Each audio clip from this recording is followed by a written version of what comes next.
트라웃이 데뷔를 하고 맞이한 2011년 겨울, 에인절스는 10년 2억 4천만 달러 계약으로 현역 최고의 선수 엘버트 푸올스를 영입합니다. 계약이 끝나고 10년 동안 홍보대사를 하기로 한 푸올스에게 주는 1천만 달러까지 포함하면 2억 5천만 달러 계약이었습니다. 트라웃이 30홈런 49도를 기록하고 역대급 루키 시즌을 만들고 맞이한 2012년 겨울, 에인절스는 5년 1억 2,500만 달러 계약으로 텍사스에서 조시 해밀턴을 데려옵니다. 1999년 전체 1순위 지명자이자 2001년 전체 1위 유망주였지만 술과 마약에 빠지게 되면서 본인의 재능을 꽃피우기까지 우여곡절이 많았던 해밀턴은 2010년 아메리칸 리그 MVP였으며 텍사스에서 마지막 3년간 레퍼런스 승리 기여도가 16.5에 달하는 최고의 타자 중 한 명이었습니다.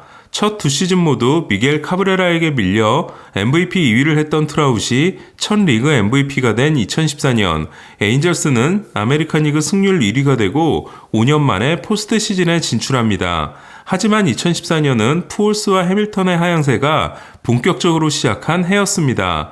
에인절스는 와일드카드 경기 단판 승부에서 12회 연장 혈투를 치르고 올라온 캔자스시티와 디비전 시리즈에서 격돌하는데요. 그러나 1, 2차전 모두 연장전 끝에 패하며 3전 전패를 당하게 됩니다. 그 시리즈에서 포스트 시즌이 처음이었던 트라웃은 12타수 1홈런 1타점, 세인트루이스 유니폼을 입고 치른 포스트 시즌 74경기에서 타율 3할 3푼, 출루율 4할 3푼 9리, 장타율 0.607을 기록하고 2011년 월드시리즈 3차전에서는 3홈런 경기 월드시리즈 타이 기록을 달성했던 푸올스는 12타수 2안타 1홈런 2타점, 텍사스에서 2010년과 2011년 2년 연속 월드시리즈에 출전한 경험이 있었던 해밀턴이 13타수 무안타, 무볼넷에 그침으로써 셋은 합산 타율 8푼 1리에 그치는데요. 아트 모레노 구단주는 특히 시리즈 내내 의욕이 없어 보였던 해밀턴의 태도를 참지 못하고 내 눈앞에서 해밀턴을 치워버리라고 합니다. 결국 두 시즌 만에 에인절스에서 나온 해밀턴은 1억 2,500만 달러를 준 에인절스에게 승리 기여도 2.7을 보태주는데 그칩니다. 하지만 해밀턴의 2배에 달하는 푸올스의 계약은 에인절스에 더 심대한 타격을 미치는데요. 푸올스는 2억 5천만 달러를 받은 10년 동안 에인절스에서 올린 승리 기여도가 12.6에 그침으로써 승리 기여도 1.0당 2천만 달러를 받은 셈이 됩니다. 이에 2012년부터 2020년까지 승리 기여도 73.6을 기록한 트라웃의 미친 활약에 푸올스의 마이너스가 더해짐으로써 둘의 기여도 합계는 사실상 제로가 됩니다. 2002년 월드시리즈 우승을 차지한 에인절스를 2003년에 구입한 모레노 구단주는 CJ 윌슨을 제외하면 돈을 모두 타자에게만 쓰는데요. 제로드 위버의 양보가 아니었다면 위버마저 놓칠 뻔했습니다. 한 해가 반짝이었던 게리 매튜스 주니어에게 5년 5천만 달러 계약을 줌으로써 배부른 노후를 보장해준 것, 로이 할러데이를 데려올 수 있었던 기회를 놓친 것, 역시 살짝 반등한 버논 웰스를 데려옴으로써 토론토 알렉스 앤소폴로스 단장에게 눈뜨고 코베이게 된 것도 타자만 좋아하는 모레노 구단주의 의지였는데요. 모레노는 2017 시즌이 끝난 후 또 한 번 치명적인 선택을 합니다. 시즌 중반 디트로이트에서 건너와 잠깐 잘했던 저스틴 업튼에게 5년 1억 600만 달러 계약을 쏜 건데요. 계약 첫 시즌 승리 기여도가 3.7이었던 업튼은 그러나 2019년부터 올해까지 3년 동안 마이너스 1.9를 기록하고 있습니다. 수비력이 떨어지기 때문에 공격에서 본인의 역할을 해야 하는 업튼은 조정 OPS가 2019년 88, 2020년 89, 올해 92로 평균인 100도 넘기지 못하고 있는데요. 이에 업튼은 팀의 걸림돌이 되는 푸올스의 역할을 물려받게 됩니다. 그나마 다행인 건 업튼의 계약이 내년으로 끝난다는 건데요. 하지만 어쩌면 에인절스는 푸올스와 업튼의 뒤를 잇는 선수를 이미 확보하고 있는 것일지도 모릅니다. 바로 앤서니 랜돈인데요. 7년 2억 4,500만 달러 계약을 맺은 지난해 60경기 단축 시즌에서 레퍼런스 승리 기여도 2.1을 기록하고 잘 데려왔다는 평가를 받았던 랜돈은 올해 부상으로 6홈런 34타점을 기록하고 전력에서 이탈함으로써 승리 기여도 마이너스 0.1로 시즌을 마감했습니다. 5년 1억 9천만 달러 계약이 남아있는 랜도는 물론 내년 시즌에 다시 MVP급 선수로 돌아올 수 있는데요. 문제는 랜돈이 대학 시절부터 줄부상을 달고 살았던 선수였으며 내년이 랜돈의 32세 시즌이라는 겁니다. 랜돈에게 31세 시즌이 최악이 된 것처럼 31세 시즌은 푸올스에게도 하향세가 본격적으로 시작한 시즌이었는데요. 푸올스의 31세 시즌은 세인트루이스에서의 마지막 해였고 세인트루이스는 푸올스를 잡지 않았지만 에인절스는 랜돈을 36세 시즌까지 보장하고 있습니다.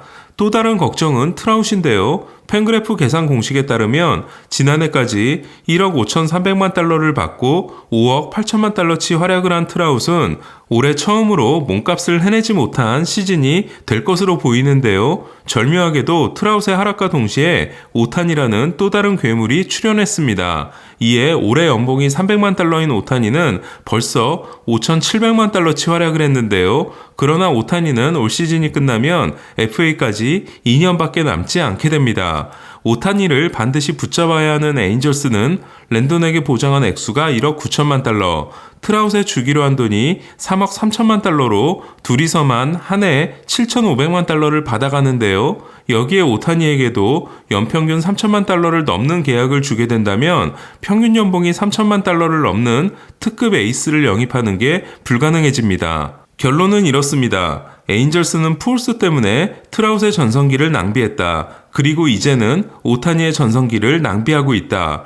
푸올스가 1차 재앙이라면 해밀턴이 그보다 작은 규모의 2차 재앙, 업트는 3차 재앙이 되고 있으며 랜도는 4차 재앙이 될지도 모른다. 트라웃까지 재앙이 되는 일은 일어나지 않겠지만, 아니 절대로 일어나면 안 되지만 에인절스는 구단주가 바뀌지 않는 한 투수에게 인색한 지금의 흐름이 계속 이어지게 될지도 모른다. 한 가지 방법은 올 시즌 후 에이스를 영입해 오타니의 남은 2시즌 동안 우승에 도전하고 오타니와 결별하는 건데요. 그러려면 모레노 구단주가 사치세를 내겠다는 각오를 해야 합니다. 올 시즌 후 FA 시장에 나오는 투수 중 에인절스가 의지할 수 있는 수준의 투수는 현 소속팀과 재계하지 못한다는 가정하에 맥스 슈어저, 저스틴 벌랜더, 잭 그레인키, 클레이튼 커쇼, 케빈 가즈먼, 로비 레이, 앤서니 디스클라파니 등인데요. 샌프란시스코처럼 1년 계약 대박을 기대하기에는 미나시아 단장은 자이디 단장이 아니고 모레노의 입김을 벗어나기도 어려워 보입니다. 한편 6월의 선수와 7월의 선수에 이어 8월의 투수에 도전하고 있는 오타니는 시즌 9승을 위해 목요일 볼티모어전 원정 경기에 나서는데요.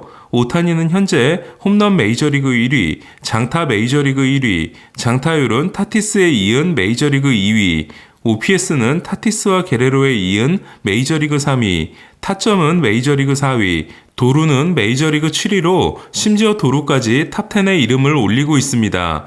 100안타 100탈삼진을 이미 달성한 오타니는 10승과 함께 100타점 100득점 그리고 100장타까지 도전하고 있는데요.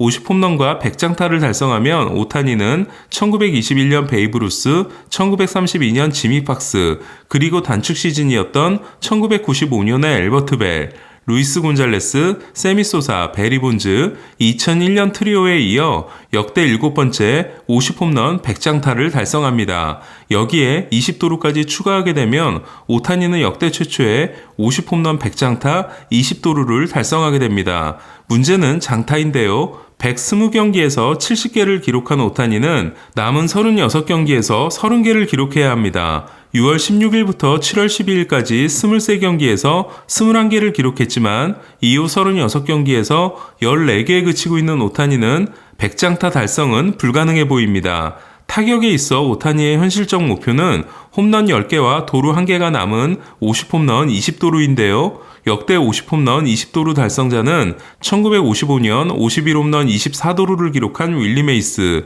1996년 50홈런 21도루를 기록한 브래디 앤더슨, 1998년 56홈런 20도루를 기록한 그리피 주니어, 그리고 2007년 54홈런 24도루의 에이로드입니다. 오타니의 기록에 있어 또 다른 관심사는 오타니가 트라웃의 단일 시즌 승리 기여도 기록을 넘어설 수 있을까인데요. 트라웃은 레퍼런스 최고 기록이 10.5, 팬그래프 최고 기록이 10.2입니다. 그리고 오타니는 현재 레퍼런스 승리 기여도에서 8.1, 팬그래프 승리 기여도에서 7.3으로 레퍼런스 쪽은 도전이 가능해 보입니다.